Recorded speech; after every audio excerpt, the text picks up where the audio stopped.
Yo, testing, testing. Okay, we on a different situation this time. I'm looking forward to it. How are y'all feeling today? Are y'all looking forward to it? Cause I think this is gonna be something cute. If you can't tell, I'm on my computer. Shout out to these good old fashioned QuickTime Player app and just the FaceTime camera. It's gonna be what it's gonna be. We gonna let the phone rest for a second, and I think, for those of you who are just joining me, my name is Jay Marie. I think this time we'll really be getting our momentum. Okay, so not to make it feel like I'm on Zoom too much, but hello and welcome to my house, welcome to my space, and to this beautiful day.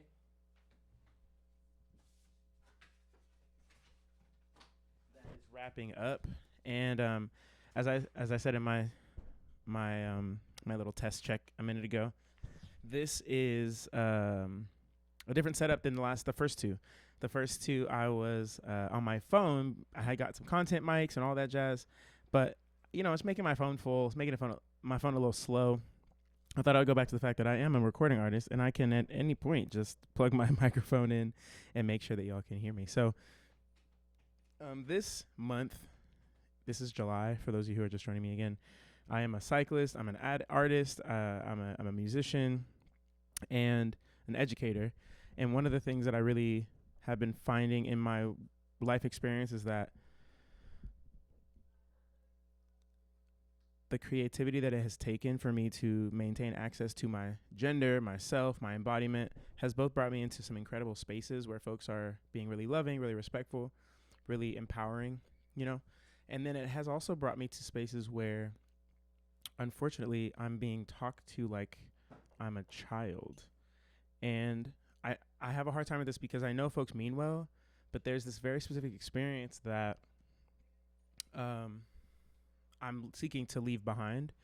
And that is something I want to talk about in this episode, because this episode is supposed to be about community. The first two, I gave myself 5 topics. Why? Who knows? Just for rigor and discipline practice, keeping an idea of moving forward, getting comfortable on camera, trying out my tech, managing Mercury in retrograde. But yeah, so this episode is community. The first one I gave myself, honestly, it just looked good on a flyer, and I thought in my mind it would move through me in the same way, but it's been complicated, and yet we're seeing it through. So the first one was the landscape, and that's where I kind of laid out both the work that I've done, and I think some of it got lost and I had a tech issue, but the work that I've done and also the ancestors that I pull from, because I think it's one thing to personally say, oh, I think this and I think that, but it's another thing to kind of lay out an altar, if you will, for who would kind of give me such audacity to share my thoughts, and for who I'm talking to, or for whom I'm speaking on behalf of, if you will. And so the first episode was a landscape. The second episode, or dispatch, I'll say, was the trials. And as much as I thought I knew what I was going to talk about that episode, what I really found was, I was looking at highlighting an ancestor every time. And the ancestor that I felt most called to for that episode was Grace Lee Boggs, right? And I was traveling, so I had her book with me, and I was thumbing through it. And honestly, as for those who know Grace Lee Boggs, she's very much this has all been done before. What y'all gonna do about the fact that you gonna get tired of protesting? You gonna get tired of saying the same thing over and over, and you got to have a plan. You gonna have to start a garden or something, right? Over in Detroit. So if you don't know about Grace Lee Boggs, look her up. But it's like, I had that ancestor on my heart, and when I spoke and used her as a reference for episode 2, it kept me from going down the rabbit hole of like all the lists of trials that we're going through in this time, because there's many, right? I scroll online and see them, scroll all different apps, and they're all telling you all what's wrong, right? And then you get offline, I go see my family, I'm with other people who are not necessarily in the work of advocacy or the work of kind of keeping up with the news every day, and folks are kind of okay, right? There's a struggle lane for sure, but the reality is, like, the internet and just kind of our collective consciousness, we're like coming out of, I think, an era of being rewarded for knowing the latest and being kind of manipulated, essentially, right, with our attention on the latest tragedy or the latest injustice, because they're happening every day. And the reality of this time, though, is that what I had to try and capture in the trials is like, we have a lot of issues, and I say we meaning honestly humanity, because I'm not trying to speak on a particular identity, even though many people know me from specific identity work. A lot of my work in this era is actually me trying to say, but what if we zoomed out? What if we both acknowledge the individual and nuanced takes that we need people to be aware of, and the things that we've been through that are coloring our world, like what if we acknowledge those but don't kind of hold each other captive, if you will, to the fact that we weren't all there when we all went through the things that we've been through. You know what I mean? So episode 1 and 2, the landscape and the trials. And so, you know, I was really tech checking, but we're about 5 minutes into me both giving you the landscape of the first 2 episodes and kind of getting started on this third episode. And I kind of, you know, I want to get it before the sun goes down too much. And I just really want to just bring y'all to this moment of me saying, okay, how do I not make myself another person yapping on the internet? You know what I mean?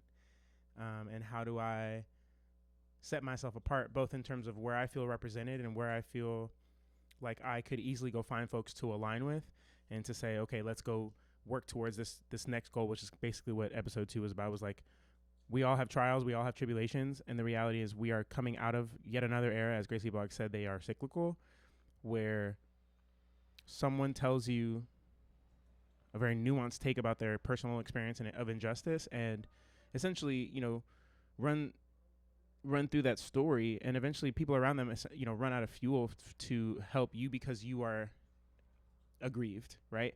We are all aggrieved, or as James Baldwin says, you think you're alone in an injustice, and then you read, right? In like a personal experience, you know, and then you read. And so it's like, as I mature, as I'm getting closer to 40 than I am 30, you know, it's complicated to age in these eras of digital knowledge bases, because many of us, I watched this video the other day about like, where do we go, those of us who have a more built up knowledge base, or kind of like are a part of the economy of knowledge, where like, you know, as an educator, as a teacher, as a coach, teacher educator, things like that.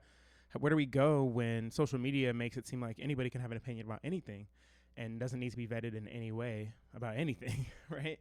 And so as an educator myself, and as a person who is also from a different region than I'm living right now, I've been living in St. Louis for almost a decade, and it's been beautiful, and I very much feel clear that I'm not from this place, and the things that I would normally suggest to say, oh, let's work towards this goal, or let's consider this infrastructure investment, like my awareness of how the world works kind of doesn't apply here, right? I'm from California, I'm from the Bay.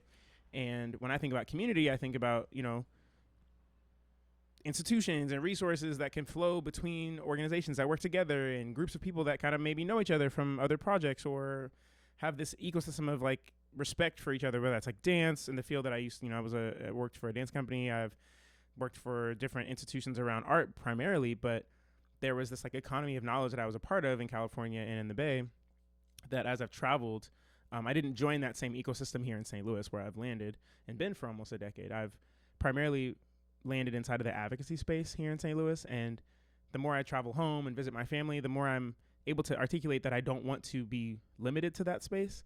And yet I don't have another community or like career as of yet to say, hey, I'm an expert in this space. I can easily get hired in this and this and this place. Instead, people see me consistently as like an artist, or as somebody who is inspiring, right? Whether that's because of the gender experiences they've seen me kind of cohere or articulate, or as an artist, they maybe like my songs, or, you know, feel encouraged by the themes that I speak on. And so the reason I wanted to do these dispatches, though, is because I find myself in between worlds a lot. And while it's not necessarily a place that I'm suggesting is like there's a lot of money to be made in this space, I do intend to continue to make money, but the reality is I need to make it in a different way, right? And so I'm doing these dispatches partly to articulate and to kind of share my thinking, because I know that short form attention and short form audio or content has really shifted our brains and how we use them. But I still know that there are experiences that we're having that don't fit on social media in the short form. And as I continue to find other resources and connections to different institutions and ecosystems of knowledge where I can make more money and be an educator and learn from other people, I think this dispatch, if you will, as I said, speaking on community and, you know, my learnings from this era, I think the primary things I wanted folks to start with today is that there are so many layers of community that we are, of course, detached from, given 2020 and its fractures of our worlds. One, I think we're coming back, right? I think a lot of people have found a few folks that they can connect with, and that has made them feel more comfortable going out to those bigger events, right? Those bigger, you know, where it's the World Cup right now, Tour de France. Like, there's always something big going on, but I would say the majority of the population is a lot more comfortable going out now than even 2 to 3 years ago, right? And so I want to acknowledge that community has shifted and looked like a lot of different things. And then I also just want to primarily take this dispatch to talk about the fact that as a cyclist, that's how I'm coming to this dispatch set, if you will, because while I feel reflected as like, a neighbor or as a citizen of St. Louis or of the country, there are like nuances inside of communities that I've been looking for about, so I can talk more about how I want to build community, or if I were to have a family, like who I would be around or how I would situate my value system, right? And I would say when it comes to like movement work that I've been a part of in the past, whether that's advocacy, grass tops, grassroots, I was at the ACLU for a time. I've been in the M4BL network. I've been in my local city activations, protests, things like that. And while I definitely have felt reflected by that work for at least a decade, there are increasingly layers of that work that I don't feel is connected to. And it's been hard to find community because I noticed some of those rooms getting smaller years ago, right? COVID impacted, but also just because we weren't kind of keeping up with the moment. So I noticed those rooms getting smaller before, but I didn't realize, how unserious things had started to become until, 2024, I think, when people were completely flabbergasted that Trump won. And I was definitely sad and felt disappointed, right? And I also felt very clear that as a person in St. Louis, where I am very much in a red state, I'm in Missouri, right? The number of people that even can be called community, that are voting here, that are feeling a part of the local atmosphere of people and connection is more fractured and more separate and disparate than, ever before, right? And so for me to be from California, where people are, super progressive, liberal bastion, right? People are saying we got to do the most progressive thing all the time, even if that kind of might sound silly to other people who have not won the things that folks in California have won, to make those next best liberal things sound like the right thing to do, right? So I'm from the Bay, and pronouns and conversations around gender were very early, hitting there, like early 2010s, right? Early 2000s even, right? And then I come to St. Louis in 2015, 16, 17, 18. Gender is not really popping here, and still is not the conversation that it has ever been in other regions here, right? And some of that has to do with the fact that there are just certain layers of reality in St. Louis where gender or identity or specific layers of your personal flow beyond race are not things that the collective holds consistently. And I say that meaning that you can be trans, you could be queer, you could be an immigrant, you could have these things that are really stalwart, important points of your experience. But St. Louis is very black and white. St. Louis is very working class. It's very, impacted by the elements. Like, we have 4 seasons, right? So I say all that to say, like, not every region lives by the same rules, right? So when I think about community in today's episode, in today's dispatch, it's me trying to say, there are many forms. We all know that many of us are feeling disconnected from community. Some of us have it. I love it. Some people have community all the time, or at the rhythm that they like, right? But for me, as somebody who's from a metro area of several million people, to come to a city in a region with 500,000 in the city, less or so, and then a couple million in the region where people can't really get to because it's really inaccessible public transportation and the weather. It's just the region is impacted by weather every day, I would say, right? There's something different going on. So I said that I lay that foundation and I create that groundwork because who am I to talk about community? I don't really know. But I do think that there's some things that I'm grateful for that I want to share, that I have felt reflected in the work to shift how we talk about our cities, to shift how we talk about our communities.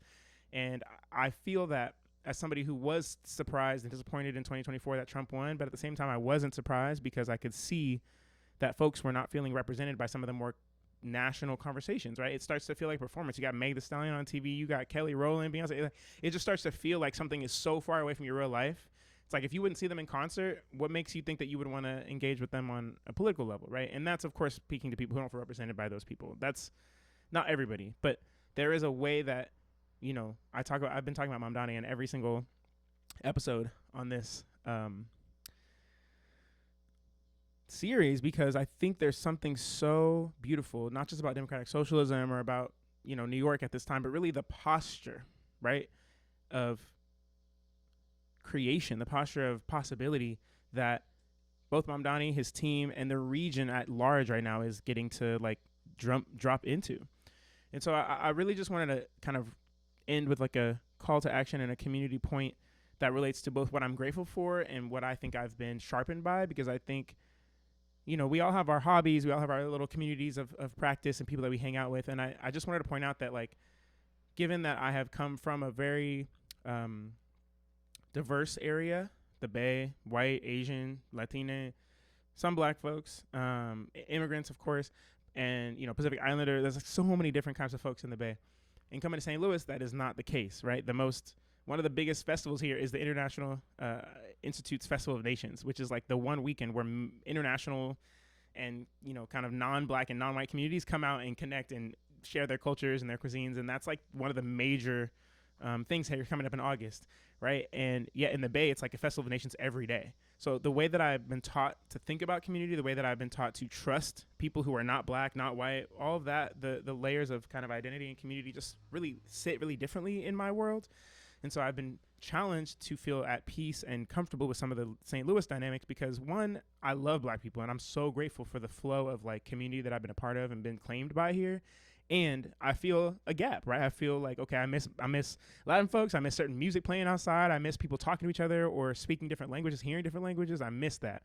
So that said, as I think about community and I think about what I'm most grateful for in the realm of like how I want to be a part of community right now, outside of kind of, political nature ways, I think the political world is going to continue to flow, right? We're going to have to figure out an answer and figure out a response to some of these big federal disgusting moves that are happening, right? And will happen according to this entire, administration, but also are things that on the ground, on the city and local level, we don't have the power to shift some of our conditions and shape them in the ways that we wish we did. So I'm talking about community because I think there's something really amazing and fueling about not only the bicycle world that I've become part of. Part of this series was because I was inspired by this new project I have called Fly by Bike, which excitingly we've created a couple shirt runs. It's exciting. I don't have the shirt here with me, but hopefully I'll grab it before the end of this dispatch. Fly by Bike is inspired by one of the parables or short stories of kind of the black enslaved ancestry, called The People Who Could Fly, or The People Could Fly. And it just talks about how at any point you can, technically the moral of the story really, right, is that you can fly off the plantation at any point. And I just really appreciated that metaphor because one, biking feels like flying if you're doing it right. Or, if you're getting to the point where you get to that comfort level. And then, I have this layer of bicycling that is really present for me around wanting other people to get more involved with it and feeling more comfortable. I entitled this "We Belong in the Streets," right? Because there's a posture and there's a particular space taking up that you have to be willing to put yourself in order to ride your bicycle in the street. And at the same time, I think, it does have its "We Belong in the Streets" protest era frame of like, how do we kind of overthrow the nonsense that we're watching go down all the time? It's like the stakes have gotten higher, but some of our movements and some of our smaller rooms have lost the ability to respond at scale, right? And so as we build that back up, we really have to call upon the layers of community that feel real, that feel connected to who and how we want to be. And so as a cyclist a person who's been riding my bike just as a person, right, for 15, 20 years, from the Bay where biking is just really common. The weather is good for it. The communities, the infrastructure is all built in a way that is just an incredible gift to the region, right? You have public transportation, all these things that are going on that really make it easier. And like I said, I live in St. Louis now though, right? Where there isn't a culture of bicycling safely, comfortably. And a lot of it has to do with the cars. A lot of it has to do with how people drive. And so as I've conquered the reality of what it means to travel and be in the streets here, there's this energy that I'm trying to move within my life that I think is something transferable, right? And so I just wanted to be grateful or spend this episode being grateful because I think, one, I spend a lot of time picking stuff apart and having opinions that really are not necessary for me to share, but are opinions to have. That's fine, right? And then you have the fact that what I really want with this series is for people to hear thoughts that they haven't heard someone articulate, and that helps them find their people, such that we could have a stronger base, a stronger world to build from. Because when I think about the biking and I think about the communities that I've learned from, I would say, one, it's complicated, right? Because I love to work with black people. I moved to a region where there were more black people so that I could just experience that wash over my life. I appreciate the ways black people love on each other and just create a rigor around our survival that is not guaranteed and wouldn't happen if we didn't bring that. And so that is something I found in St. Louis, is people who just really are working hard at enjoying life and making each other stronger. And so on the flip side, I come into the biking world from a lot of the spaces that I've been in were primarily white, right? It wasn't all these black people. I was like, oh, all these black people, I'm gonna go bike with them. It was like, I just biked because my mom biked, and then she brought me into the community with black women biking. And then as I did more biking, I was like, why are these rooms all white? Right. And then I got to St. Louis, and it was still a lot of whiteness in the kind of bicycle culture. And so I was like, I'm here for bikes, but I don't necessarily want to ride with a tutu, or I don't feel like these conversations are really the ones I want to be having when I'm biking. I just feel like there's other people who could be served by this tool and this vehicle and the skills and the kind of community that comes from it. But I just I'm sad I don't see it. And so I created a couple of projects that helped to fill that hole. One, like I said, I was still kind of coming from the California frame. When I got to St. Louis, I was doing a lot of statewide work with the ACLU and just nationally. And so I built this project called Black Trans Bike Experience, or Black Trans Bike Tour, back in 2019. I had gone on a bike tour in 2015 that really shaped my world and made me feel super confident and comfortable and excited to bike across the distance. It made me feel comfortable on roads and side of this highway and all kinds of stuff. And I just felt like that was something that I wanted to give to other people. So in 2019, I had got my things together to offer something similar to what I'd experienced. And I decided to have us ride from Philly to DC. There was a trans march going on. I had some trans march stuff going on with my workplace and the career I was working on at the time. So it kind of all worked together. I did it on my week off. And that project really spoke to a lot of folks, I think, such that, I got done with it and people wanted to know what was next. So 2020, I let my work move through its 2020 cycle. And then 21, I pivoted into really consulting and just kind of wanted to leave the identity specific career space and balance that with a couple of projects I had started while I was at that work gig for a minute. But the bike stuff is kind of what has made my time go by, if you will, in an enjoyable way.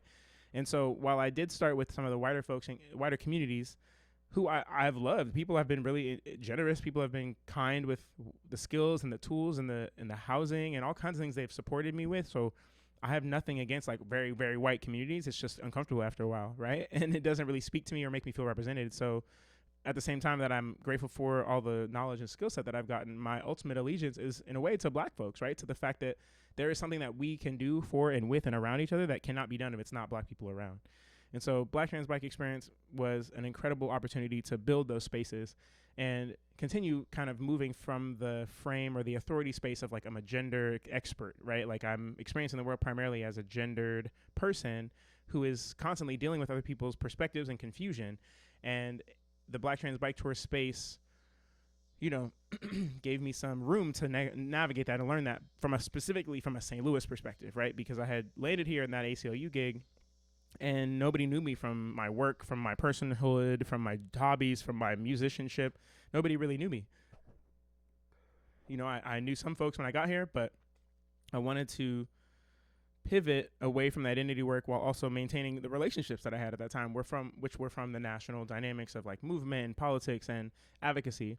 And the gender piece, or the bike piece, was just kind of something that had a universal appeal to it, but it was just really a hobby for me that kind of got turned into my job in an identity way. And I wasn't really sure how to do that, right? Because I'm from somewhere else. There's not that many people here who move with that frame. A lot of people here are dealing with like kind of an oppression first frame when it comes to identity. Whereas from California and from the national aspect, I think I come to identity and community from a more joyful or like expansive frame.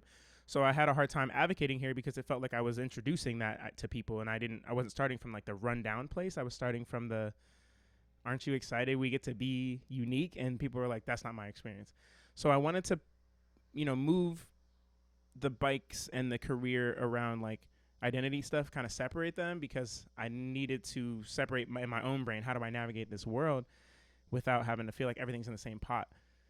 And not to mention, there's just less people to work with here, right? There's less people who live here. There's less people who identify as certain identities and genders and bodies and blackness. And of course, there's a political frame that I expect if I'm going to move with certain people in an advocacy or career-based way. And since I haven't found that, I've been trying to figure out what can I do or how can I make sure that I'm looking out for myself regardless of who else is around and speaking about what is true for me.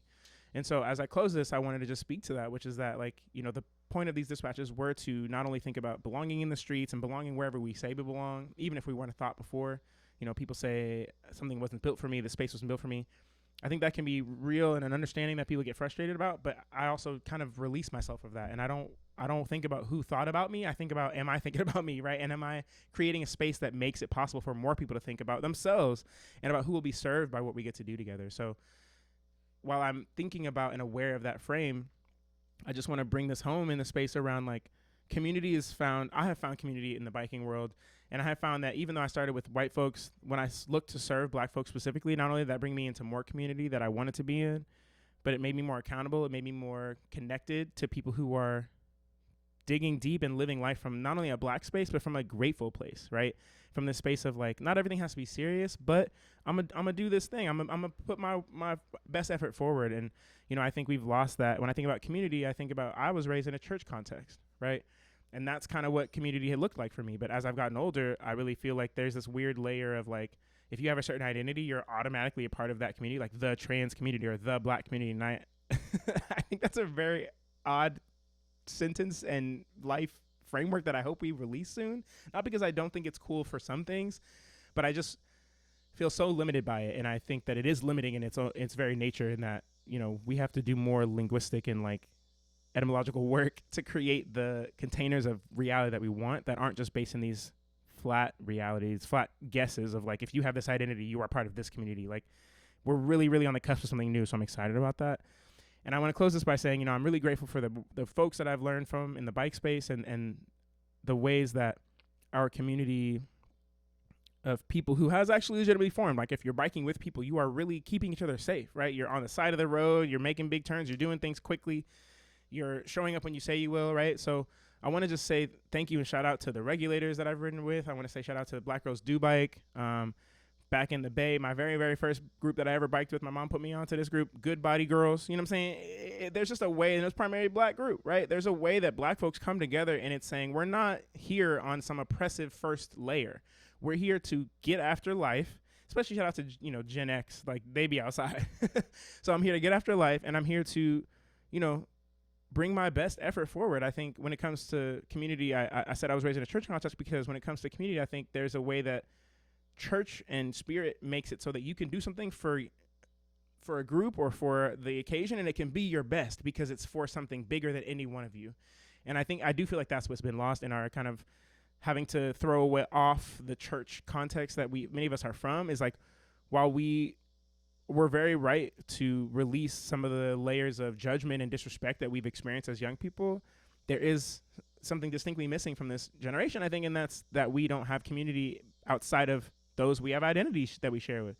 So I think there's this way that if I were to leave you with anything, and as this closes out, is like, I'm really grateful for the community that has come and shown up for me, the regulators, the folks that I listed, BTBE, the folks that I rode with and have ridden with in St. Louis, both St. Louis and nationally, at different groups and festivals, bike experiences. But I just say that I want us to loosen our our attachment to the word community when it comes to like identity specific communities, because I think there's something so rich on the other side of what we might come up with to create a bigger set of containers, right? We need each other to get through this time.